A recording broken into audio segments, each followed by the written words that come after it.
اعوذ باللہ من الشیطان الرجیم بسم اللہ الرحمن الرحیم۔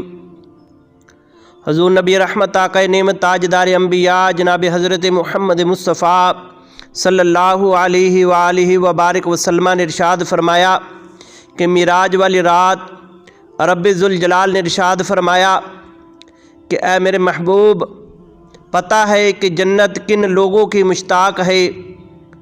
تو رب کائنات نے پھر ارشاد فرمایا، مجھے آواز سنائی گئی کہ اے محمد، اپنی امت کو حکم دے دے کہ وہ ان تین لوگوں کا ادب و احترام کریں، ان کی عظمت کریں۔ پوچھا یا رب العالمین وہ کون ہستیاں ہیں؟ تو رب کائنات نے ارشاد فرمایا، پہلے نمبر پر والدین، دوسرے نمبر پر عالم دین، تیسرے نمبر پر حاملین قرآن۔ پھر مجھے آواز سنائی دی گئی کہ اے میرے محبوب، جو لوگ اپنے والدین کو ناراض کرتے ہیں تو وہ مجھ رب کو ناراض پائیں گے، اور جو اپنے والدین کو راضی کرتے ہیں تو وہ مجھ رب کو راضی پائیں گے۔ یعنی میری ناراضگی والدین کی ناراضگی سے ہے، اور میری آپ سے جو بھی مجھے راضی کرنا چاہتا ہے وہ اپنے والدین کو راضی کرے۔ اور پھر اللہ دی پاک محبوب علیہ السلام نے ارشاد فرمایا، پھر مجھے آواز آئی کہ اے محمد، اہل قرآن وہ میرے اہل ہیں کہ میں نے تمہارے درمیان اس دنیا میں انہیں رکھا ہے۔ دنیا کی عزت ان کی وجہ سے ہے۔ ان کے اگر سینوں میں قرآن کریم محفوظ نہ ہوتا اور جو مخلوق ہے اس دنیا میں وہ سب کی سب ہلاک ہو جاتے۔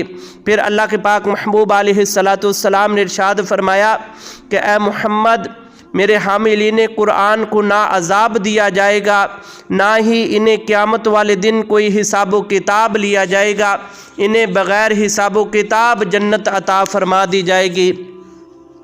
پھر مجھے ارشاد ہوا کہ اے میرے محبوب، جب حاملین قرآن کوئی فوت ہوتا ہے اور دنیا اور آسمان والے سب کے سب اس وجہ سے روتے ہیں، ان کی جدائی میں روتے ہیں، تو پھر مجھے آواز آئی کہ اے میرے محبوب، پتہ ہے کہ جنت کن لوگوں کی مشتاق ہے؟ تو میں نے پوچھا کہ یا رب العالمین کن لوگوں کی مشتاق ہے؟ تو اللہ کے پاک محبوب علیہ السلام نے ارشاد فرمایا، مجھے آواز آئی کہ اے محمد، جنت تیری مشتاق ہے۔ پھر فرمایا کہ آپ کے دو جانثار صحابہ سیدنا ابو بکر صدیق رضی اللہ تعالی عنہ اور جناب حضرت عمر فاروق رضی اللہ تعالی عنہ، ان دونوں کی جنت مشتاق ہے۔ اور تیسرا حاملین قرآن، یعنی جو قرآن کریم کو پڑھنے والے ہیں، قرآن کریم کو یاد کرنے والے ہیں، قرآن کریم کو حفظ کرنے والے ہیں، ان تین اشخاص کی جنت جو ہے وہ مشتاق ہے۔ اور پھر سیدنا عثمان بن عفان رضی اللہ تعالیٰ عنہ، آپ ارشاد فرماتے ہیں، اللہ کے پاک محبوب علیہ السلام نے ارشاد فرمایا، خیرکم من تعلم القرآن وعلمہ، تم میں سے بہتر انسان وہ ہے جو قرآن مجید پڑھے اور دوسروں کو پڑھائے۔ اور سیدنا ابو ہریرہ رضی اللہ تعالی عنہ حدیث مبارکہ کے راوی ہیں، آپ فرماتے ہیں کہ ایک دفعہ اللہ کے پاک محبوب علیہ السلام مسجد نبوی میں تشریف لائے اور آئے، آپ ممبر پر بیٹھنے لگے۔ جب آپ نے ممبر کی پہلی سیڑھی پر پاؤں رکھا تو آپ نے فرمایا کہ آمین۔ جب دوسری سیڑھی پر قدم رکھا تو آپ نے فرمایا آمین۔ جب آپ نے تیسری سیڑھی پر قدم رکھا تو آپ نے فرمایا آمین۔ تو سیدنا ابو ہریرہ رضی اللہ تعالیٰ عنہ فرماتے ہیں، ہم نے پوچھا یا رسول اللہ، یہ آپ نے پہلی سیڑھی پر قدم رکھا آمین کیوں فرمایا؟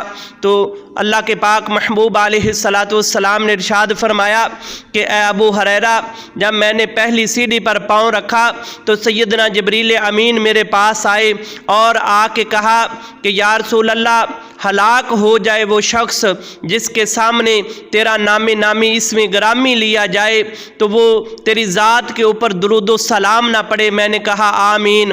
پھر جب میں نے دوسری سیڑھی پر قدم رکھا تو پھر جبریل امین نے کیا کہ یا رسول اللہ ہلاک ہو جائے وہ شخص جس نے اپنے بوڑھے والدین کو اپنی زندگی میں پایا اور نہ ہی ان کی خدمت کی اور نہ ہی جنت حاصل کی۔ میں نے کہا آمین۔ پھر جب میں نے تیسری سیڑھی پر قدم رکھا تو پھر سیدنا جبریل علیہ السلام نے ارشاد فرمایا کہ یا رسول اللہ ہلاک ہو جائے وہ شخص جس نے اپنی زندگی میں رمضان المبارک کا مہینہ پایا اور نہ رمضان کے روزے رکھے اور نہ ہی اپنی بخشش کروائی۔ میں نے کہا آمین۔ تو دوستان محترم، ان حدیث مبارکہ سے پتہ چلتا ہے کہ روح کائنات میں جو سب سے افضل ہستی ہے وہ والدین ہے۔ اپنے والدین کی خدمت بھی کرنا جو ہے وہ اپنے رب کو راضی کرنا ہے، اور اپنے والدین کو ناراض کرنا اپنے رب کو ناراض کرنا ہے۔ اور دوسرا عالم دین کا بہت بڑا رتبہ ہے۔ اللہ کے پاک محبوب علیہ السلام نے ارشاد فرمایا کہ جس طرح آسمان ستاروں سے چمکتا ہے اس طرح زمین میرے عالم دین کی وجہ سے چمکتی ہے۔